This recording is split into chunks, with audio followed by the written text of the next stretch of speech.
En este tiempo hemos dejado que Dios nos hable a través de una carta muy práctica, una carta que nos confronta y nos permite bajar la fe a la vida cotidiana. Esa es la carta de Santiago. En nuestra última referencia vimos el pasaje que habla de la fe y de las obras. Y decía que no se excluyen, que deben ir juntas. Y dijimos que el gran problema que tienen muchos creyentes es que hacen la diferencia creyendo que hay un evangelio de la fe y uno de obras. Y claramente esto no es así. Lo que la Biblia enseña en todo el Nuevo Testamento es que la fe y las obras deben ir juntas, que se complementan. Y Santiago hace esta recomendación, porque seguramente donde él vivía había quienes habían interpretado mal el Evangelio, y no solo interpretaban mal, sino que se habían hecho a sí mismos maestros, enseñando que lo único importante era la fe, y entonces sembraban confusión entre los creyentes. Enseñaban seguramente que la salvación era por fe y no por obras. Por tanto, mientras creían que estaba todo bien, aunque dicha fe no se reflejara necesariamente en la vida práctica, y lo que hace Santiago es decir, sí, somos salvos por fe, no somos salvos por obra, pero en una persona genuinamente creyente, las obras se han de manifestar como consecuencia de su fe. Y si no es así, habría que reconsiderar el tema de la fe. Hoy pasaremos al capítulo 3 y vamos a ver que Santiago sigue sosteniendo esta temática. No es que dividió su carta y partió con otro tema. Recordemos que cuando se escribió originalmente esta carta y la Biblia en general no tenía capítulos ni versículos. Quiere decir entonces que viene hablando de un tema y se mantiene en ese mismo tema.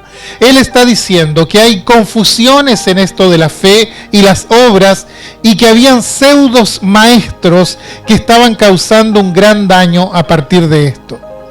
En esta hora les invito a leer la primera parte de Santiago capítulo 3, los primeros 12 versículos.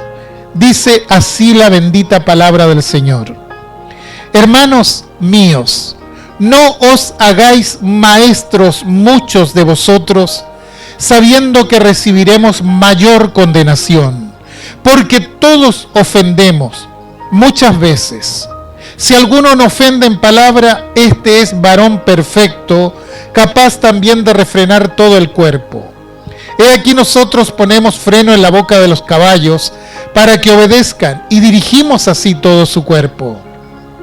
Mirad también las naves, aunque tan grandes y llevadas de impetuosos vientos, son gobernadas con un muy pequeño timón por donde el que las gobierna quiere. Así también la lengua es un miembro pequeño, pero se jacta de grandes cosas. He aquí cuán grande bosque enciende un pequeño fuego. Y la lengua es un fuego, un mundo de maldad. La lengua está puesta entre nuestros miembros y contamina todo el cuerpo e inflama la rueda de la creación, y ella misma es inflamada por el infierno. Porque toda naturaleza de bestias y de aves y de serpientes y de seres del mar se doma y ha sido domada por la naturaleza humana, pero ningún hombre puede domar la lengua, que es un mal que no puede ser refrenado, llena de veneno mortal. Con ella bendecimos al Dios y Padre, y con ella maldecimos a los hombres que están hechos a la semejanza de Dios. De una misma boca proceden bendición y maldición. Hermanos míos, esto no debe ser así. ¿Acaso alguna fuente hecha por una misma abertura agua dulce y amarga? Hermanos míos, ¿puede acaso la higuera producir aceitunas o la vid higos? Así también ninguna fuente puede dar agua salada y dulce. Bendita sea la palabra del Señor para cada uno de nosotros. Comencemos con esto. Hermanos míos, no os hagáis maestros muchos de vosotros, sabiendo que recibiremos mayor condenación. de pronto se levantan ciertas novelerías que la gente sale a repetir como loros. Y hay quienes las asocian rápidamente y las transforman en bandera de lucha. Entre los judíos había muchos maestros de religión y sobre todo entre los fariseos, que se sentían grandes maestros y la gente los admiraba. Sin embargo, Pablo los descubre y dice que son ciegos guiando a otros ciegos. Y termina acusándoles y diciéndoles que deben enseñarse ellos primero. ¿Por qué? Porque no es cuestión de tener buena voluntad para enseñar, sobre todo cuando se trata de la enseñanza espiritual. Todo esto es un tema difícil y complejo, porque no es solo transmisión de conocimiento, sino de llegar al alma humana, a la parte interna del ser humano. No es solo aprender mi lección, sino dejar que la palabra primeramente se internalice en mi propia vida. Y el gran problema de estos pseudo maestros es que enseñaban a muchos, pero no se enseñaban a sí mismos. Y Santiago aborda esta misma problemática diciendo: hermanos míos, no os hagáis maestros, muchos de vosotros, sabiendo que recibiremos mayor condenación.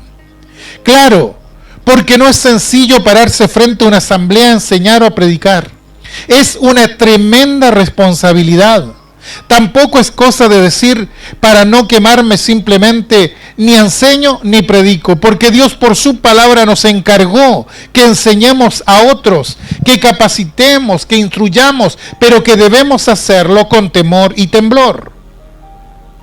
Y entonces Santiago, hablando sobre este tema de la fe y de las obras juntas y complementarias, toca un tema que ya lo había tocado anteriormente, y es lo que podríamos denominar como una gran enfermedad espiritual que muchas veces no se la mira como tal, y es la enfermedad de la lengua, la enfermedad de hablar sin consistencia, de hablar, porque hay personas que hablan mucho pero escuchan muy poco.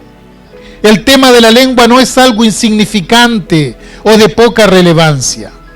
Santiago ya había hablado acerca de esto en el capítulo 1 cuando dice: por esto, mis amados hermanos, todo hombre sea pronto para oír y tardo para hablar. Y más adelante va a decir: si alguno se cree religioso entre vosotros y no refrena su lengua, sino que engaña su corazón, la religión del tal es vana. En varias ocasiones Santiago va a ir diciendo: cuidado con la lengua. Pero cuando llegamos al capítulo 3, se mete de lleno en el tema de la lengua o de las palabras, y subraya el problema de aquellos que tomaban actitudes de maestros, pero solo eran charlatanes buscando su propia gloria. Todo esto nos lleva al tema central, que es el uso irresponsable que a veces hacemos de las palabras, lo que podríamos llamar la enfermedad o el pecado de la lengua. Porque claro, admite un elemento moral y espiritual, ciertamente. Ahora, por supuesto, esto incluye toda clase de comunicación. Y hago esta aclaración porque cuando se habla de la lengua, pareciera ser que se refiere únicamente a la comunicación oral, pero tiene un alcance más general. Se refiere a toda clase de comunicación, como por ejemplo, la comunicación escrita. No es solamente lo que decimos. También podríamos añadir correos electrónicos, los denominados Twitter, los mensajes de textos, Facebook, etcétera, porque abarca todas las formas de comunicación que nosotros tenemos el día de hoy. Palabras que no solamente salen de nuestra boca, sino a través de las redes sociales, con mucha más fuerza a veces que la palabra hablada. Ahora, muchas veces creemos que los pecados de la lengua son pecados menores, y sin embargo es un pecado de graves consecuencias y muy fácil de caer en él. Como decíamos en referencia a las redes, hoy estamos viviendo el impacto de la palabra. Hay un tema muy desgraciado del cual se habla en los colegios y fuera de ellos, y me refiero al tema del bullying cibernético. Niños o jovencitos que son hostigados, acosados, intimidados a través de mensajes de textos, a través de las diferentes redes sociales, son acosados y hemos tenido no solo casos de profunda angustia, sino aún de suicidios a raíz de esto. Y fíjese que todo lo que se le ha hecho ha sido usar palabras, y esas palabras crean cuadros de angustia, lo que se magnifican a través de las redes, y lo que antes se circunscribía al área física de la escuela, ahora se hace a través de la tecnología en cualquier lugar y en cualquier momento. ¿Cómo olvidar el impactante caso de Katy Winter, una jovencita que aspiraba a ser cantante? Sin embargo, frente al tormento del bullying, ella decidió quitarse la vida. Acoso verbal. Ella no decía nada a sus padres, pero por dentro comenzó a ser minada hasta que no soportó más. Como decía, a veces desestimamos el poder de las palabras, pero claramente tienen una fuerza tremenda. Y como decíamos hace un momento, es uno de los pecados donde más fácilmente caemos y resulta que tiene grandes consecuencias.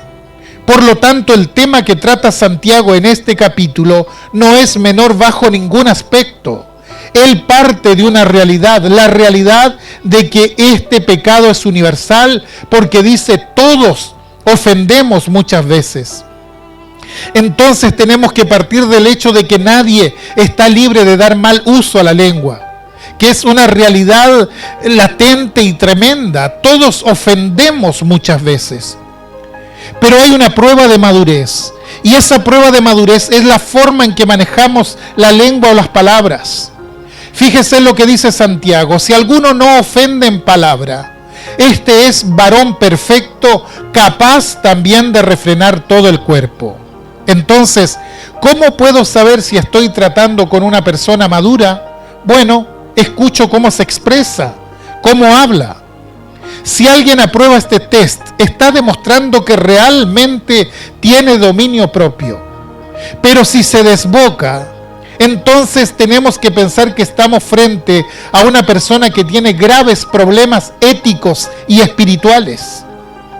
El Señor Jesucristo habló de esto cuando dijo: mas yo os digo que de toda palabra ociosa que hablen los hombres, de ella darán cuenta en el día del juicio, porque por tus palabras serás justificado y por tus palabras serás condenado. Ahora, ¿qué es una palabra ociosa? Es una palabra que está de más, una palabra que podría evitarse. El hombre que domina la lengua es un varón perfecto, es decir, es apto. Como cristiano es maduro en la fe, capaz de enseñar a otros porque tiene dominio de sí. Tiene la capacidad de dominar todo su cuerpo, todas sus pasiones. Porque quien es capaz de dominar su lengua, y por eso presenta esto como un test, si es capaz de dominar su lengua, va a dominar también sus pasiones. Es decir, el ser interior de una persona se ve por medio de sus palabras, de lo que dice. Si domina la lengua es porque tiene dominio sobre su vida interior. Por tanto, la lengua es un test que marca primeramente nuestro nivel espiritual. Si alguien maneja bien la lengua, es varón perfecto, capaz también de refrenar todo el cuerpo. Si falla en eso, cuidado, algo está pasando en la vida espiritual de esa persona. Ahora, por supuesto que algunos podrían minimizar el tema de la lengua, considerarlo como algo relativo y decir: ¿no estará exagerando Santiago? ¿Será tanta la importancia, sobre todo si se trata de un miembro tan pequeño? Entonces Santiago pone ejemplos a fin de graficar la importancia que tiene la lengua, la palabra. La primera comparación que menciona es la del freno del caballo.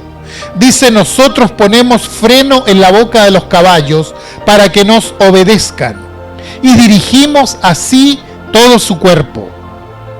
Ahora, ¿cuánto pesa un caballo? Un caballo puede llegar a pesar hasta 1 tonelada. Y sin embargo, toda esa masa de carne y músculos se puede controlar mediante un fierrito insignificante que se le coloca en la boca. Si controlamos la boca, controlamos todo el cuerpo.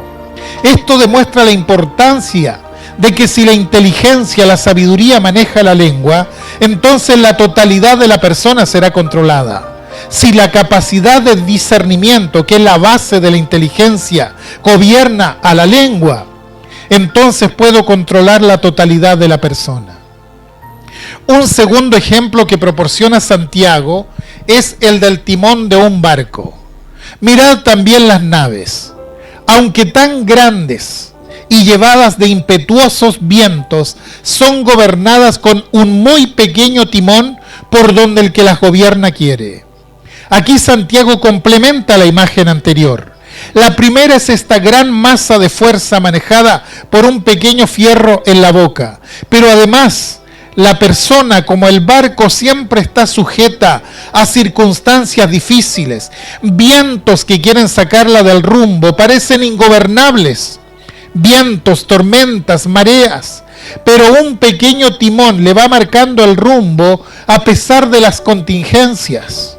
Una vez más demuestra la importancia de que si el discernimiento y la sabiduría gobiernan la lengua, entonces la vida avanza hacia un mejor destino.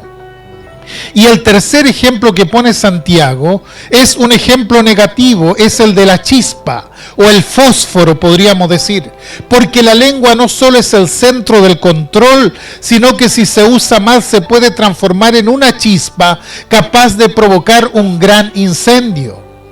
Los dos primeros ejemplos hablan del uso inteligente de la lengua. Puede llevar al caballo, que es su vida, donde quiere, puede guiar esa vida, pero también puede guiar la nave hacia un puerto seguro.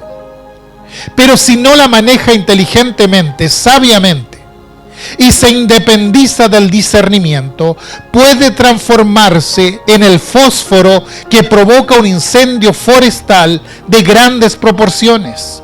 ¿Cuán grande bosque enciende un pequeño fuego? Quiere decir que a través de tres ejemplos, Santiago demuestra cuán importante es la lengua, porque controla o descontrola a toda la persona, porque a través de ella marcamos el rumbo de nuestra vida, pero además porque tiene un tremendo poder destructivo, por tanto debe ser puesta bajo control. Ahora, ¿dónde reside el poder de la lengua? Hay una definición muy interesante allí en Proverbios 20:19 sobre la lengua. Dice: el que anda en chismes descubre el secreto, no te entremetas pues con el suelto de lengua. El suelto de lengua. ¿Quién es un suelto de lengua? ¿Conoce alguno usted? Un suelto de lengua es alguien que no tiene dominio sobre sus palabras, que no controla su lengua, alguien que no tiene límites éticos para el uso de su lengua. Alguien que no piensa antes de hablar, que no hace el ejercicio previo de esto es lo que puedo decir y esto es lo que no puedo decir. Cuando pierdo esto, se me suelta la lengua y comienzo a mostrar su poder destructivo. Y la lengua es un fuego, un mundo de maldad. La lengua está puesta entre nuestros miembros y contamina todo el cuerpo e inflama la rueda de la creación, y ella misma es inflamada por el infierno. Tremendo. La compara con un fuego que abraza todo. Primero comienza contaminando el cuerpo del que habla. ¿Por qué? Porque trastoca sus valores. Porque la persona que usa mal la lengua se transforma o en un mentiroso o en un calumniador, o en chismoso o murmurador o indiscreto o hipócrita, porque todo esto sale de la lengua. Entonces claramente trastoca los valores de la persona, lo que indica que el primero en ser afectado es la misma persona que es incapaz de controlar su lengua. Si yo no controlo mi lengua, inmediatamente estoy trastocando mis valores y estoy adquiriendo uno de los adjetivos que acabo de mencionar, porque puede ser que usemos la lengua para mentir, para calumniar, para denigrar, para chismear o para murmurar. Todo esto puede hacer una lengua descontrolada, trastornando así los valores y principios de la propia persona. Y si usted se fija, en cada barrio, en cada lugar hay personas que son identificadas como chismosas o murmuradoras.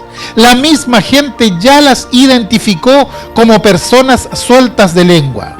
La misma gente termina ubicándolas en la sociedad y las denigra como personas Quiere decir que lo primero que incendia es a la misma persona descontrolada en sus palabras. Y segundo, termina incendiando el orden establecido por Dios. Porque dice Santiago, inflama la rueda de la creación. Se refiere al ciclo completo de la vida. Todos vemos que la creación tiene sus ciclos, ¿verdad? Las estaciones, el ciclo día y noche, la misma vida humana tiene su ciclo, desde su nacimiento hasta la tumba. Bueno, todo ese orden es trastocado por la lengua. ¿Por qué? Porque en todo eso que es armonioso, la lengua viene y siembra discordia, crítica, de pronto difama, murmura, intriga, entorpeciendo así el orden normal de las cosas. Perturba a la familia, perturba a la sociedad, y todo esto surge simplemente por la lengua suelta. Porque como dice Santiago, está conectada con el infierno mismo, porque obra bajo el poder del diablo, el acusador de nuestros hermanos. Y uno cuando lee esto y observa esto dice, vaya, esto es mucho más serio de lo que supuse. Es tremendo el poder destructivo que tiene la lengua si no logramos ponerla bajo control. Se revela contra todo el orden establecido. Y Santiago termina con una nota bastante desoladora. Dice, el hombre puede domar o dominar muchas cosas, pero no puede domar su propia lengua. Es un mal que no puede ser refrenado, llena de veneno mortal. Todo esfuerzo humano por controlar la lengua fracasa. Es decir, si yo no tengo mi vida bajo la gracia de Dios para dominarla, si no tengo una vida espiritual sólida, donde Dios esté trabajando dentro mío, si no ordeno mi vida espiritualmente hablando, si quiero manejarme por mis propios medios, simplemente no voy a poder con la lengua. Por supuesto que tengo que esforzarme, pero tengo que hacerlo mediante la gracia de Dios. Esto es fundamental para manejar la lengua, porque únicamente Dios puede sujetar algo que está inflamado por el infierno. Es el único que puede poner límite al descalabro provocado por la lengua. Si no contamos con la ayuda de Dios, caeremos en la hipocresía, y fíjense en el contraste que menciona Santiago. Con ella bendecimos a Dios y Padre, y con ella maldecimos a los hombres que están hechos a la semejanza de Dios. Es decir, cantamos y alabamos a Dios. ¿Y qué usamos? La lengua. Pero después que salimos del servicio del culto, maldecimos al hombre en la calle, el hombre que es la imagen de Dios. ¿Y cómo puede ser que con el mismo instrumento con el cual alabo a Dios, solo 10 minutos después esté maldiciendo a la imagen de Dios, que es el hombre? Todo esto surge de la lengua. De una misma boca proceden bendición y maldición. Y entonces saca la conclusión final. Hermanos, esto no tiene que ser así. Es decir, que Santiago nos golpea, en este caso, en un tema que es crucial. El tema de lo que hablamos, de cómo manejamos la palabra, y nos lleva a pensar que cada uno de nosotros puede ser una fuente de bendición, pero también puede ser una fuente de maldición a la vez. ¿Acaso una fuente puede echar por la misma abertura agua dulce y amarga? ¿Puede dar dos frutos distintos? Fíjese que está mostrando la contradicción que puede aparecer en nuestras vidas. El agua era muy importante en Israel, bueno, en cada lugar lo es. Pero en Israel se sacaba el agua de un solo río, que era el río Jordán, y que es un río no grande, por lo tanto ese no era suficiente para regar toda la tierra en aquella época. La ciudad de Jerusalén es una de las pocas ciudades que no está fundada al lado de un río. Todas las demás sí, Jerusalén no. Quiere decir que dependían de los pozos de agua para poder beber, y cavar pozos significaba un gran esfuerzo para poder llegar a las napas, y muchas veces después que se hacía ese gran esfuerzo, resulta que el agua que brotaba era agua salada. Cuando eso ocurría, todo el esfuerzo estaba perdido. Y hay zonas en Israel donde usted hace un pozo y tiene agua salada. Por cierto, todo esto provocaba una gran frustración. ¿Por qué? Porque hicimos un tremendo esfuerzo, pero el agua que brotó no es de bendición. Esto no puede pasarle a un cristiano. Lo que sale de la boca de un cristiano no puede ser salado, no puede ser amargo. Lo que dice aquí es que un cristiano tiene que transmitir la bendición de Dios. Tiene que ser el resultado de una vida espiritual profunda con el Señor. Tiene que ser el resultado de su comunión con el Señor, resultado de la presencia del Espíritu Santo. Fíjese que nosotros, todo lo que vemos y oímos a través de los medios de comunicación, son el choque de palabras e ideas que envenenan nuestra vida, nuestro pensamiento, nuestros sentimientos. Estamos viviendo eso, estamos viviendo un flujo de palabras que enferman a la sociedad permanentemente. ¿Y qué vamos a hacer nosotros? ¿Vamos a aportar con nuestras palabras a esa enfermedad que tiene la sociedad? ¿Vamos a aportar a la amargura, al desconsuelo, a denigrar, a ofender, a chismear? ¿Vamos a aportar en eso? ¿Para eso vamos a usar la lengua? Santiago dice, esto no puede ser así. El que busca agua para satisfacer su sed no debe encontrar en nosotros agua salada o aguas amargas. Tiene que encontrar el agua refrescante de la bendición de Dios. Tiene que encontrar la palabra de vida, encontrar la palabra que estimule, tiene que encontrar la palabra que aliente, la palabra que invita a estar cerca del Señor. Cuando murió William Morris, alguien dijo, y esto está puesto en su epitafio, fue una de esas vidas que obligan dulcemente a creer en Dios. Una de esas vidas que obligan dulcemente a creer en Dios. Es decir, Dios estaba tan presente en la vida de él que se veía tanto en sus obras como en sus palabras, en lo que hacía y en lo que decía, a tal punto que el que se le acercaba se sentía empujado, obligado dulcemente a creer en Dios, porque Dios estaba presente en su vida. Saben, nuestras palabras dicen lo que nosotros somos. Porque ¿de dónde nacen las palabras?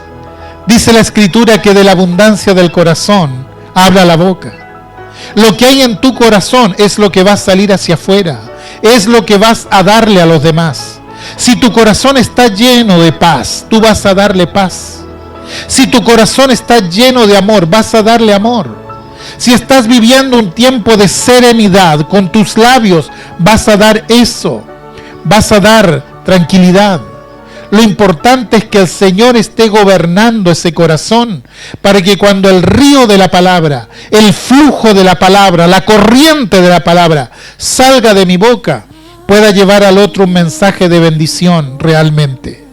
La palabra nos ha sido dada a nosotros para el bien del prójimo, para la bendición del que tengo al lado, no para el envenenamiento de la vida, ni tampoco para encender el fuego de la rueda de la creación, sino para bendecir a los demás. Y termina Santiago señalando justamente eso. Ninguna fuente puede dar agua salada y dulce. Quiere decir que si yo invoco a Cristo como el Señor de mi vida, mis palabras tienen que ser siempre palabras de bendición para los demás.